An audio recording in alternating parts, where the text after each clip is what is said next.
Joining us now, we are so thrilled, award-winning documentarian Ken Burns. His new book, Our America, A Photographic History, is out right now. It's always such a treat to get to talk to you, and there's so much going on. You can start wherever you want, with President Carter or Kyiv or wherever your thoughts are right now. Well, I'm happy to just be witnessing a pretty extraordinary day and moment in American history with you and listening to your last extraordinary panel. I'm very moved by President Carter. I think, we somehow think that the apotheosis of our lives in politics is to become president. And he reminded us it was to become more human. And those 42 years have been devoted to reminding us all, regardless of our political persuasion, of what it might be like to adhere to what Lincoln called the better angels of our nature.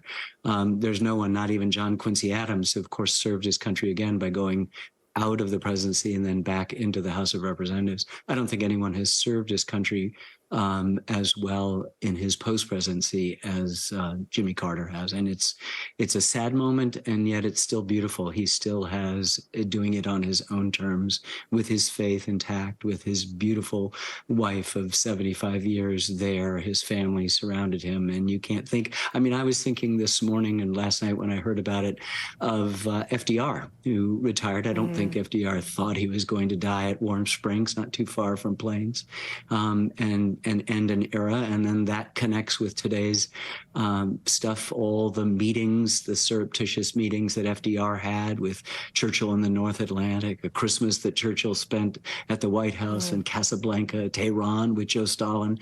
And where did they finally meet? In Yalta, in Crimea, in what is or isn't the Ukraine. And the connections are really amazing. There's also there's something really courageous. Claire said it really well earlier, courageous about what Joe Biden did today. This is not the Acela to Wilmington. This is a big deal.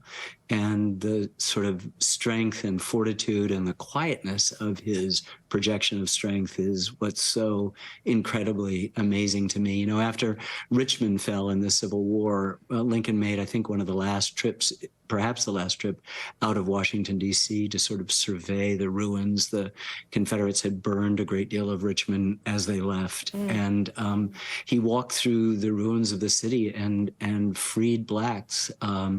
Formerly enslaved people would come around him and touch his cloak and call him Father Abraham, the person who had delivered them. And we're constantly aware of the way in which our present moment is a portal back through the whole history of us, which is super complicated. I've stopped saying the U.S., I'm saying us, because of the dimensions of humanity and the dimensions of intimacy that a day like today affords us in one very personal moment with the Carter family, obviously requiring and needing us to be at a distance, and the kind of excitement that this surreptitious visit, a 10-hour train ride and sirens going off, all of that speaks. And there's one other image that's in the book that I was thinking about too, which is Lincoln in his Gettysburg Address basically said, he gave us the 2.0 of our existence. The Declarations was the 1.0, but the guy who said all men are created equal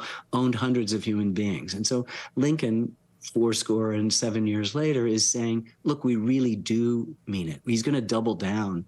All men are created equal, and that's why we're engaged in this struggle. And then you go ahead, exactly, 100 years later to 63, and there's a shot of Abraham Lincoln's statue in the most beautiful memorial on earth. I try to get there every time I visit DC. And the camera is up over his shoulder, and what's taking place out the door and spread out over the mall is the August 28th speech of Martin Luther King, I Have a Dream, in which he's sort of coming to, in essence, as he said, collect that promissory note. And so there's a sense today of just the vitality of this moment and the vitality of our connection, not just to this moment, but to the human beings, the very frail and flawed and, dissonant human beings that are us, and our past, as glorious and complicated. And as we debate,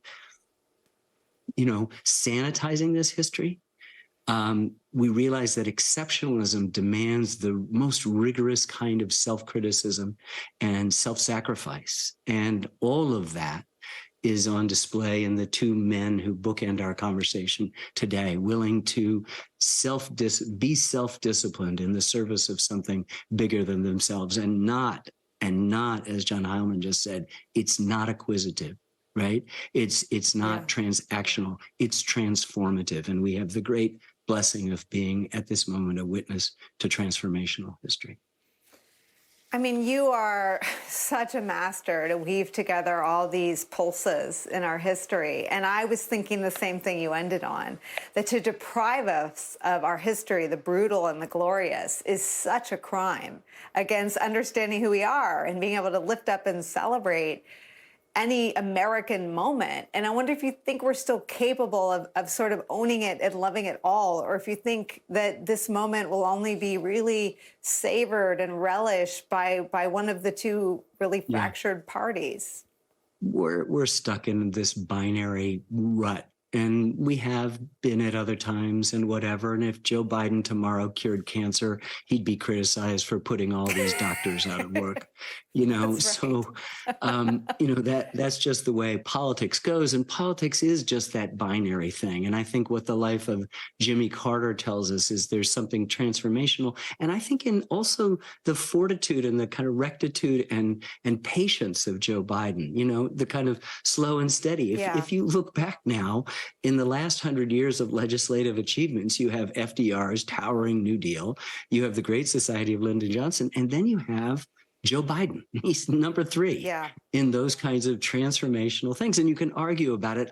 I hope that we learn. And I think in some ways the midterms, the way we're also understanding deep down that some things endure a little bit more. You know, the Duck Dynasty people went in their boats and rescued Black and brown people in hurricanes in Texas. And that's going to happen in America. I live in a small town. That happens all the time. And I think sometimes we kind of forget. And you know, Scranton Joe, he knows this in his bones.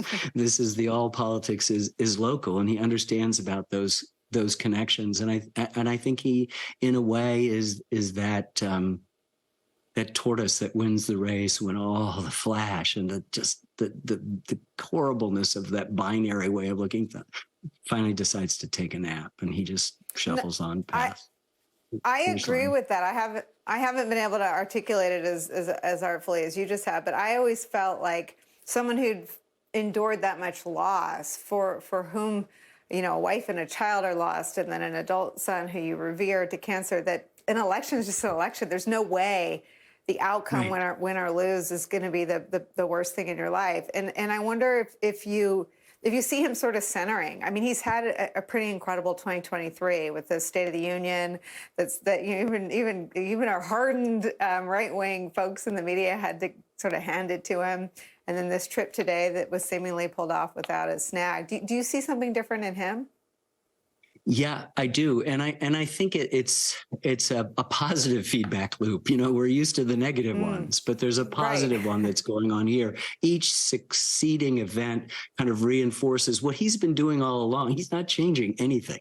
Right. It's just that some stuff went around, you know, it's the middle innings. They've gotten a few runs. They're not as far behind, you know, you're catching up. Oh, now you're tied. Oh, now you're ahead. I mean, there's a interesting kind of patience that he has. And I think the sports analogy is really important too, because it's in our sports that we remind ourselves at the earliest age, when kids are supposedly too vulnerable to hear about bad stuff in our past, that we do like severe criticism. We are rigorously self-critical about how we are. And that's, you know, if you are exceptional, you have to be critical. And I think the other big thing is that in the binary system, 1 and 1 just always equals 2. But the thing we want, Nicole, in our lives, in our relationships, in our love, and I would suggest in our republic, is for 1 and 1 to equal 3, for there to be some kind of reconciling factor in which the whole is greater than the sum of the parts.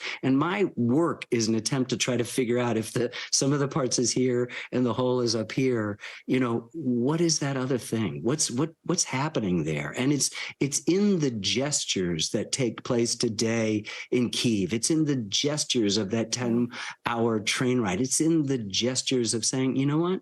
I'm going to go home and be with my family and die with dignity. These are the opportunities we have to perhaps short circuit or step aside from the good, the bad, the red state, the blue state, the young and old, the rich or poor, the gay, the straight, all the divisions that we completely superimpose on the complexity that is life and is love. And, I've got a political sign outside my house here in New Hampshire, which is a big political state, and it says love multiplies. That's my sign.